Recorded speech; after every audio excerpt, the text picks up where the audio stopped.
Letter from a Code Talker, 1945. The enemy's skin seems a similar shade, sometimes glowing in atolls bombed, or when it flaps and droops like a flag, a flayed skull in howitzer flashes. Mouth gaped, slack as the jaw of a monitor lizard smiling, the grammar a grinding teeth, my saliva a code, more sensual than enigma, all vibrating hyoids. Speaking so well and existing so native, Uncle Sam has granted me a guard. Brown skin is suspicion. It is tapetum lucidum at twilight. So surely the sun-baked corpses reek of misgivings, and the murky modern transport trails called territory are on trial. If only the hell passes, and my voice again joins the gentle talk of yours beside hoodoo spires, never again stuttering through bunkers. My dialect is death distorted.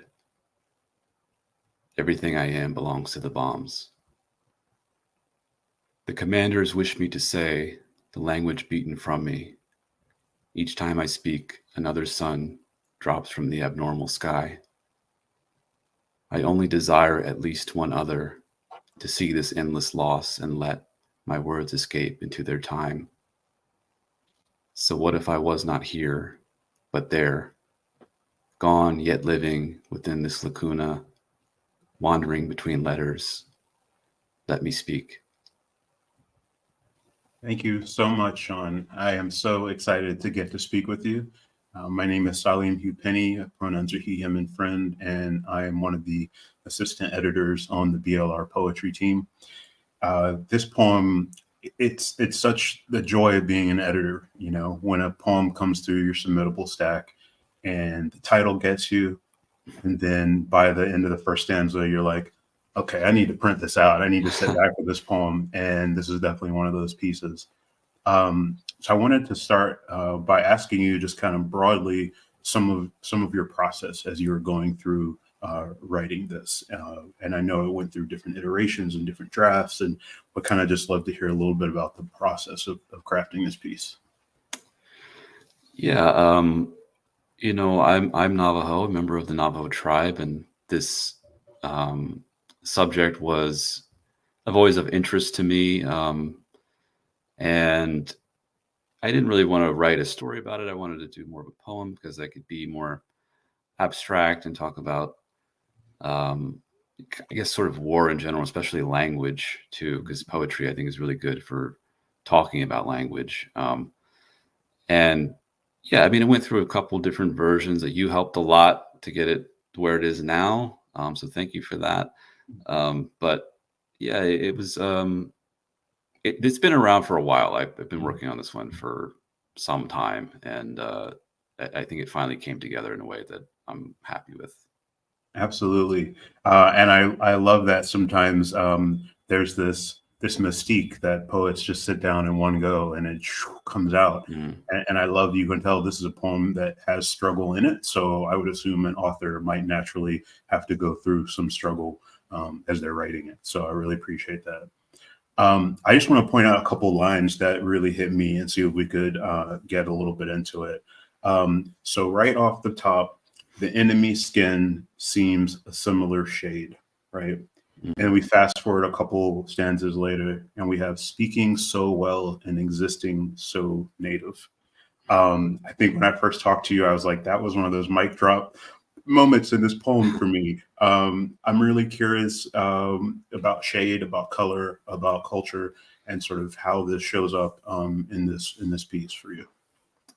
Yeah, I think I was trying to keep it a little grounded in the history, I guess, in the sense that when they did get these code talkers, they were, you know, Native American, and they're not white, and they have a skin color that's, I mean, you could say similar to a Japanese person, but not exactly the same, but certainly not white. And they could even be mistaken for Japanese at times, especially from a distance. And so they gave them these special guards to protect them because this code was so important. but they still were not like fully accepted as being, you know, white in society, in the larger society, even though they were doing this really important job. And then when it comes to the poem, I thought, well, that might be an interesting way to start it, because it's all about the way this person feels about how they are now and how they were treated in the past as a people, and sort of otherness of their skin, even though they're talking about something grotesque like death. And then, of course, in death, like, we're all kind of the same, right? So I thought that would be like an interesting image to start with, like a really striking way to begin it. Yeah, I mean, it was absolutely masterfully crafted. And for me as a reader, you know, to have a line like that right off the bat of the enemy's skin seems a similar shade. As with most poetry that I'm drawn to, I'm able to situate multiple people in the speaker, you know's role. And so immediately I'm thinking like the enemy's skin, like, and I'm thinking my shade, and then I'm thinking what are similar shades, and I'm thinking colorism, and it's amazing when you can kind of find yourself in a piece. So I really want to thank you for that. Also, having history and sort of docupoetics is something we don't always get, and I'm so glad that you know, we're a journal that excels in kind of medical humanities and really thinking about the body.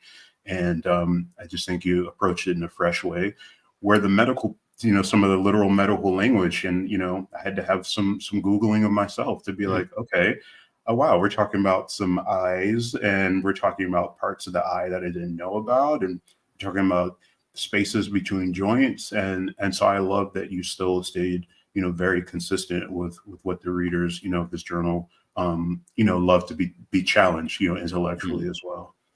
So I appreciate that. I wanted to zoom out a bit.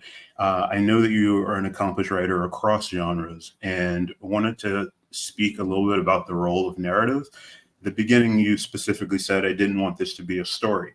I wanted it to be a poem. So even there, it's automatically showing people that part of the job of a writer is figuring out which form this piece, this story, you know, is calling for. So I'm really curious, just how do you think about narrative? How do you know what a piece needs to be? I think at this time I'm really like so focused on fiction that I have to admit, even back when I wrote this, I was still like, I couldn't get away from narrative. You know what I mean? There are some poets who are like fully language based and the story is not really there.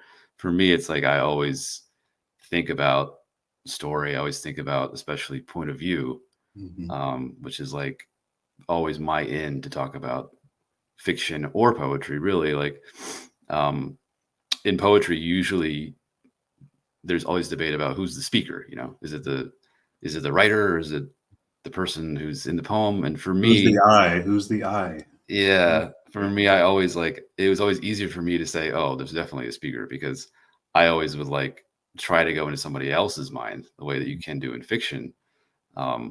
So once I have a point of view, like I'll let that like color the language and everything else and the way of thinking about the world. And I hope that comes from this poem, that this person is doing this stuff. But even though there's like some colloquial stuff in here that's kind of in violation of point of view, like the existing so native is kind of a it's kind of a winking line, but I like it. And it's not meant to be 100% in that person's mind exactly. It's kind of floating in between, especially towards the end where it gets a little strange with the talking about sort of time being here and being there.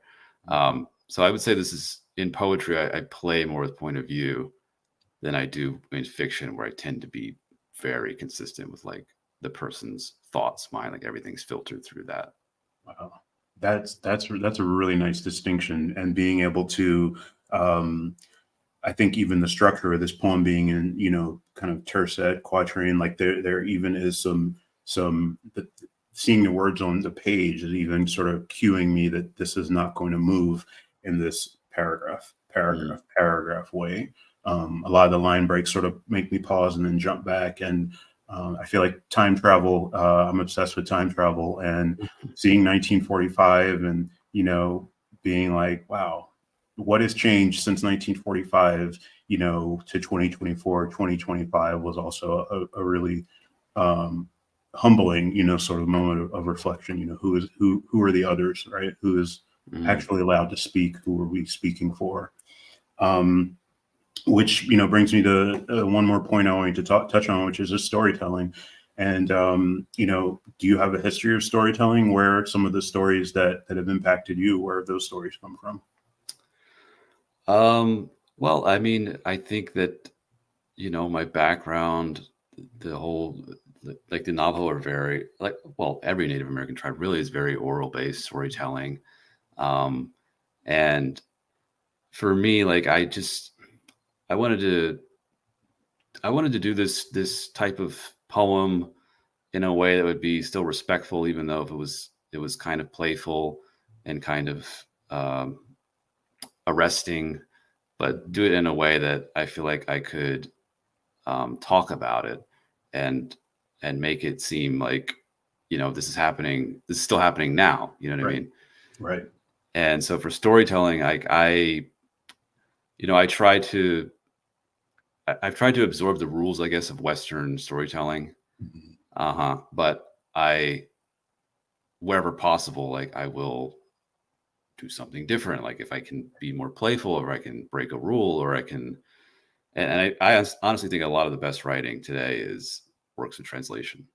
Yeah. Because they're not absorbing those rules necessarily, and haven't even the way they're breaking them is not necessarily the same as the way I would break the rule, because I'm already sort of like tainted by that canon-ish stuff, Right. So I look for works in translation now if I want to see something that's really different, because they've absorbed none of that stuff and done something like totally different, and it's really interesting. And so yeah, for me, like storytelling, I'm happy it's becoming a global thing, in the sense that I can get access to it. Absolutely. It'd be fascinating to see this poem, interpreted, translated in DNA, or to have it go back and forth into other languages too.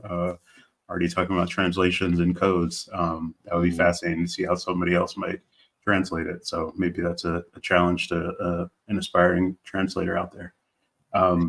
Thank you so much. The final line is a perfect one to leave us with. Let me speak. And thank you for speaking to and with us today. Honored to have you be in the pages and in the space of the BLR community. Thanks so much for your time. And again, congratulations on an incredible piece. Thank you. Thank you for everything. Really appreciate it.